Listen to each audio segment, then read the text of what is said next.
Once upon a midnight dreary, while I pondered, weak and weary, over many quaint and curious volume of forgotten lore, while I nodded, nearly napping, suddenly there came a tapping, as of someone gently rapping at my chamber door. "'Tis some visitor," I muttered, tapping at my chamber door.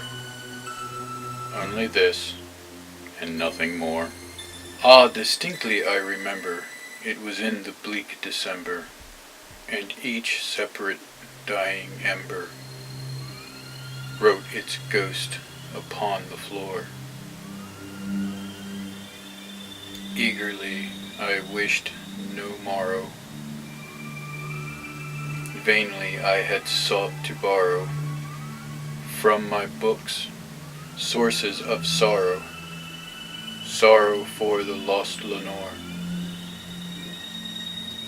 for the rare and radiant maiden whom the angels named Lenore, nameless here forevermore.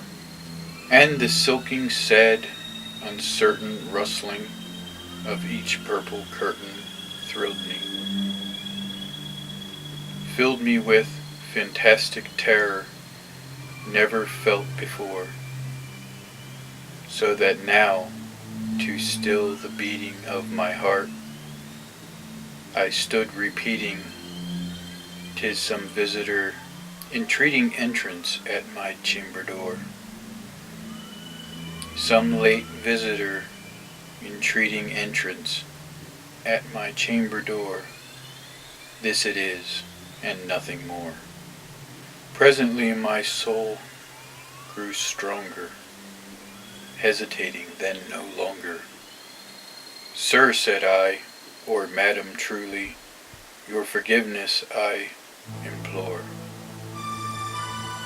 But the fact is, I was napping, and so gently you came rapping, and so faintly you came tapping, tapping at my chamber door, that I scarce was sore to hear you."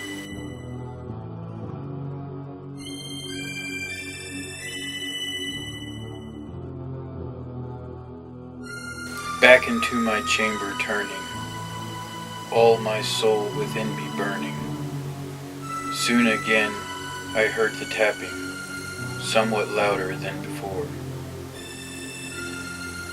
"Surely," said I, "surely that is something at my window lattice. Let me see then what threat is, and this mystery explore. Let my heart be still, and mount, and this mystery explore. 'Tis the wind, and nothing more."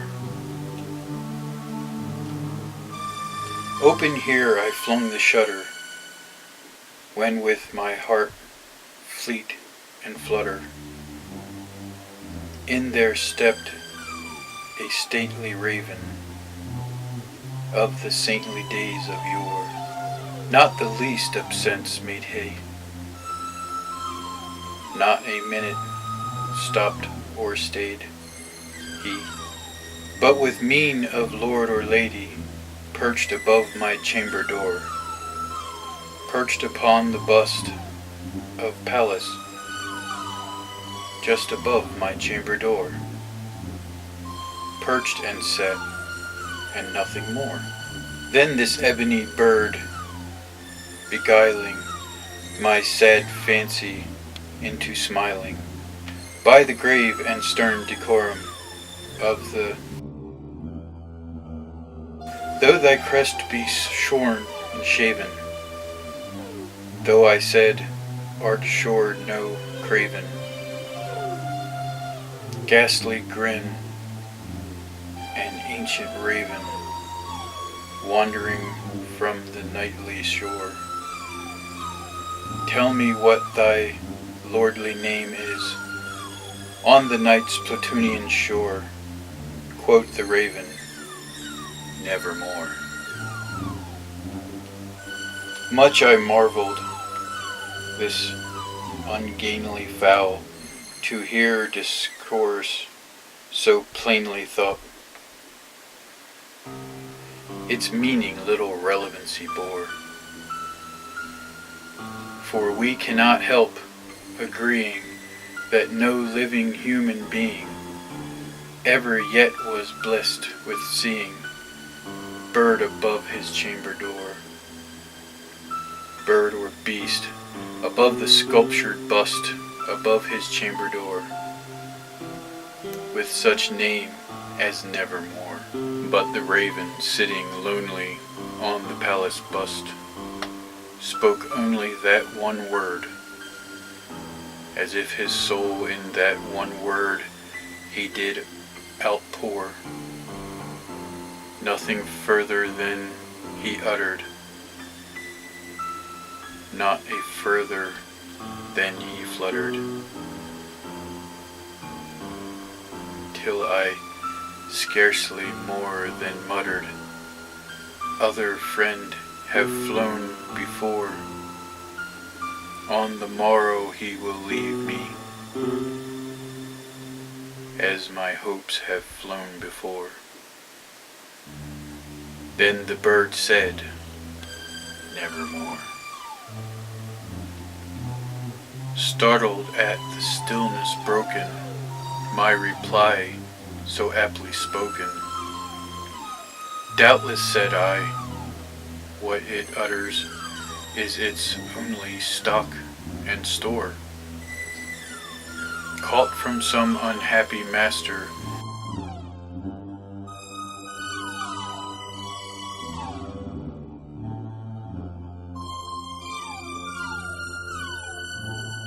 one burden bore, till the degree of his hope that melancholy burden bore of never, nevermore.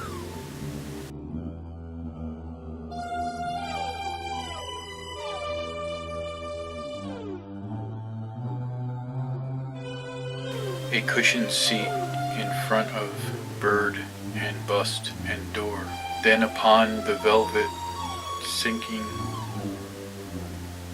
I denote myself to linking, fancy into fancy thinking, what this ominous bird of yore,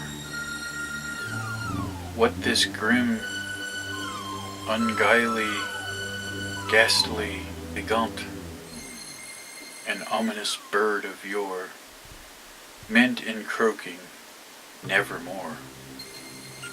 This I sat engaged in guessing, but no syllable expressing, to the fowl whose fairy eyes now burned into my bosom's core. This and more I sat divining, with my head at ease reclining on the cushion's velvet lining.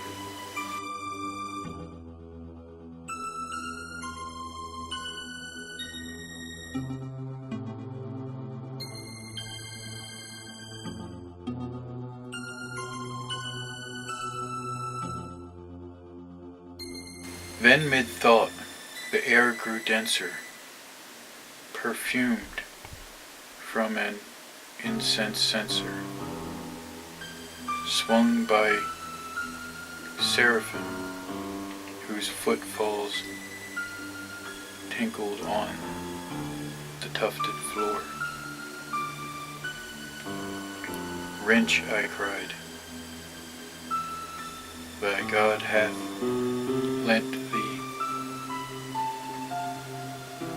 Be these angels he has sent thee, respite and empathy from the memories of Lenore.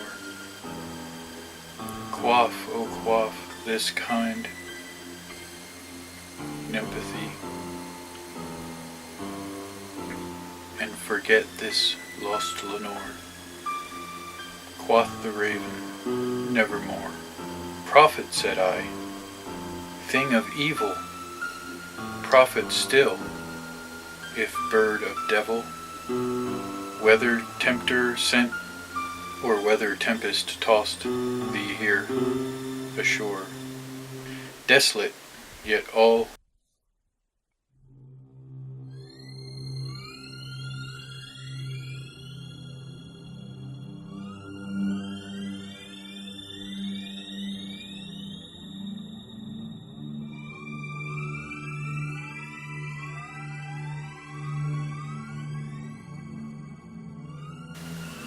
Gilead. Tell me, I implore, quoth the raven, nevermore. Prophet, said I, thing of evil, prophet still, if bird of devil, by that heaven that bends above us, by that God we both adore. Tell this soul with sorrow laden if, within the distance Aden, it shall clasp a sainted maiden whom the angels named Lenore. Clasp a rare and radiant maiden whom the angels named Lenore. Quoth the raven, nevermore. Be that word our sign of parting, bird or fiend, I shrieked upstirringly. Get thee back into the tempest and the night's Plutonian shore. Leave no black plum as a token of the lie thy soul hath spoken. Leave no loneliness unbroken.